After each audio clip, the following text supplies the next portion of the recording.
घड़ी को भूल कर भी इस दिशा में ना लगाएं, इससे फैलती है घर में नकारात्मकता। इसी के साथ हम जानेंगे दोस्तों कि आपको कैलेंडर कहां पर नहीं लगाना है, क्या गलती आपको नहीं करनी है, और साथ ही मैं आपको बताऊंगी कि अगर आपके घर में वास्तु दोष है तो कैसे आप जान सकते हैं और क्या उपाय कर सकते हैं जिससे कि वास्तु दोष दूर हो और आपके जीवन से परेशानियां खत्म हो। तो पूरी जानकारी के लिए इस वीडियो को अंत तक जरूर देखिएगा। नमस्कार दोस्तों, स्वागत है आप सभी का एक बार फिर से। दोस्तों सच्ची श्रद्धा से कमेंट्स में जरूर लिखे हर हर महादेव। दोस्तों हम सभी के घर में घड़ी का प्रयोग किया जाता है। घड़ी जो बीते समय और आने वाले समय के बारे में हमें सूचित करती रहती है। अगर हमारे जीवन पर सबसे ज्यादा किसी का प्रभाव पड़ता है तो वो है समय। हर किसी का समय एक जैसा नहीं होता।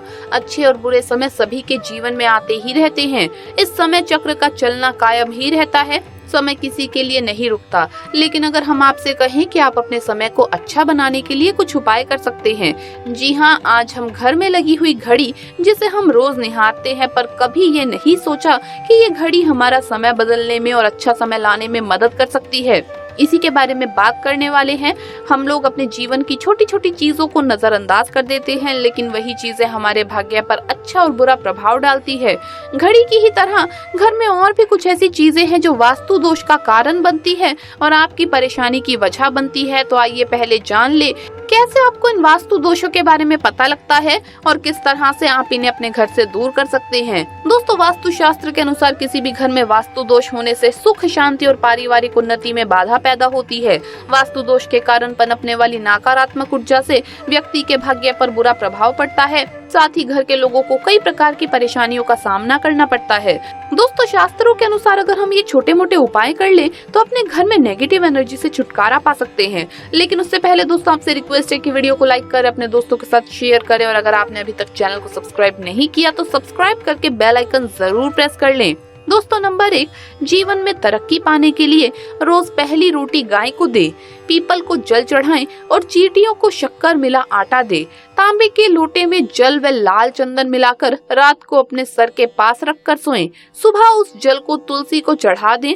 ऐसा करने से आपकी परेशानियां धीरे धीरे दूर हो जाएंगी। नंबर 2, वास्तु के मुताबिक अगर आपके घर में तिजोरी है और आप उसके सामने शीशा लगा दें तो इससे धन में बरकत होती है।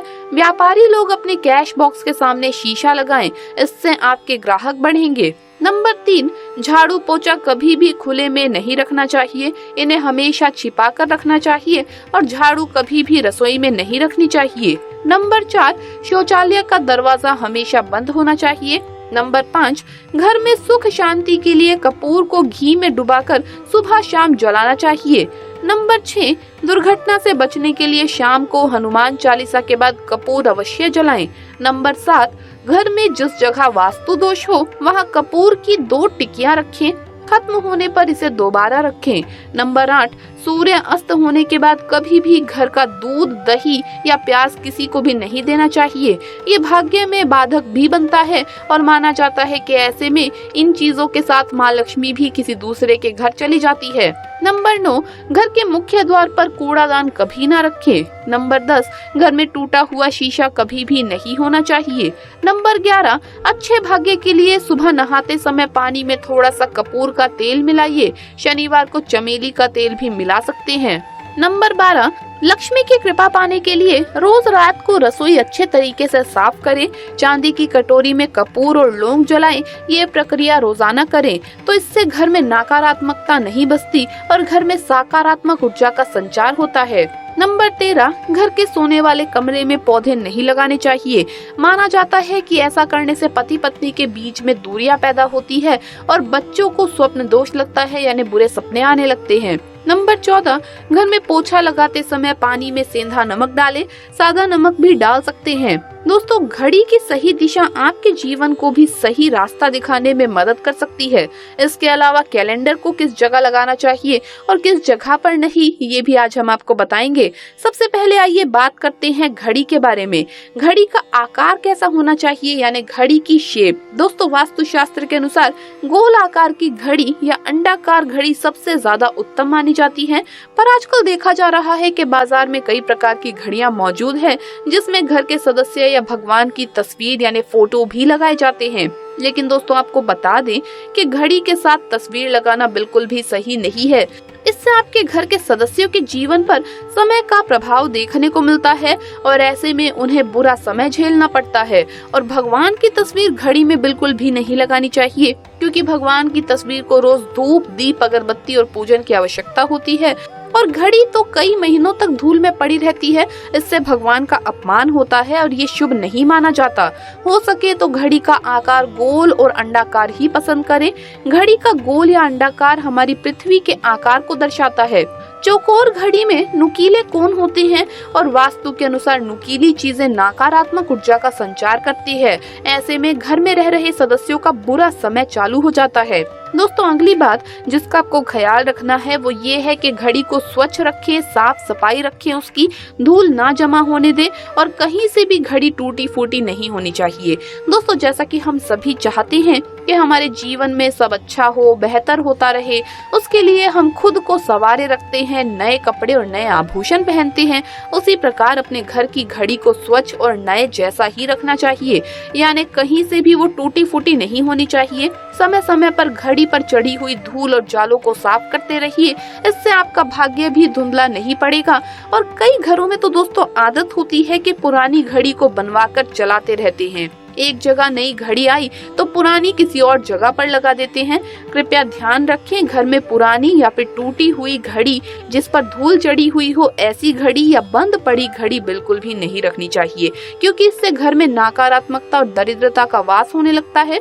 बंद पड़ी घड़ी को घर में रखने से व्यक्ति के जीवन में नए अवसर नहीं आते और वो अपने कार्य में सफलता प्राप्त नहीं कर पाता। अगली बात जिसका आपको ध्यान रखना है वो है घड़ी की सही दिशा। घड़ी को कभी भी दक्षिण दिशा में नहीं होना चाहिए। दक्षिण दिशा यमलोक की दिशा मानी जाती है। काल का अंतिम चक्र यहीं से शुरू होता है, इसीलिए वास्तु शास्त्र में इस दिशा को घड़ी के लिए अशुभ माना गया है।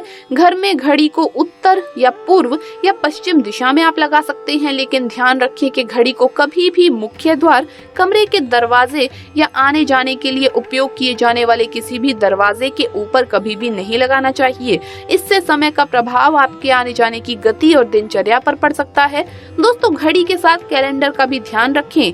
घड़ी अगर समय का प्रतीक है तो कैलेंडर उससे जुड़े तारीखों का लेखा जोखा बताता है। कैलेंडर को पूर्वी और उत्तर दिशा की दीवार पर कभी भी नहीं लगाना चाहिए, इससे वास्तु दोष उत्पन्न होता है। और कृपया अपने घरों में नए कैलेंडर के साथ पुराना कैलेंडर कभी भी ना लगाएं।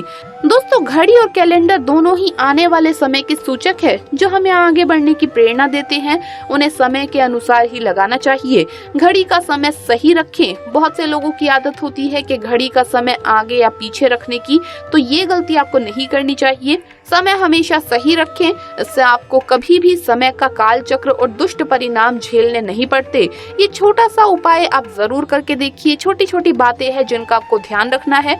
रुकी हुई घड़ी और पुराना कैलेंडर आपके भाग्य को भी रुकावटों से भर देता है, इसीलिए वक्त के साथ आगे बढ़ते रहने के लिए घड़ी और कैलेंडर को बदलते रहिए। और कैलेंडर को कभी भी अपने सोने के कमरे में ना लगाएं, ना ही इसे कभी भी मुख्य द्वार पर टांगे, ये शुभ नहीं माना जाता। पुरानी घड़ी किसी को दान में देना शुभ माना जाता है, इससे आपके जीवन से बुरा समय निकल जाता है। इसीलिए अगर आपके घर में कोई भी पुरानी घड़ी है, अगर वो खराब है तो उसे घर से बाहर कर दें और फेंक दें, लेकिन अगर वो सही चलती है तो ऐसी घड़ी आप किसी जरूरतमंद को दान जरूर कर दें। लेकिन इस बात का ख्याल रखें कि कभी भी खराब घड़ी किसी को आपको दान नहीं करनी चाहिए। साथ ही दोस्तों, इस बात का खास आपको ख्याल रखना है कि कभी भी घड़ी को झाड़ू से साफ नहीं किया जाता है। आप कोई भी कपड़ा ले लीजिए, लेकिन झाड़ू से घड़ी कभी भी साफ ना करें। तो दोस्तों, आपको ये वीडियो कैसा लगा हमें कमेंट्स में जरूर बताएं। इस वीडियो को लाइक करें, अपने दोस्तों के साथ शेयर करें और हमें सब्सक्राइब करना ना भूलें। जल्द मुलाकात होगी अगली वीडियो में। हर हर महादेव, जय महाकाल।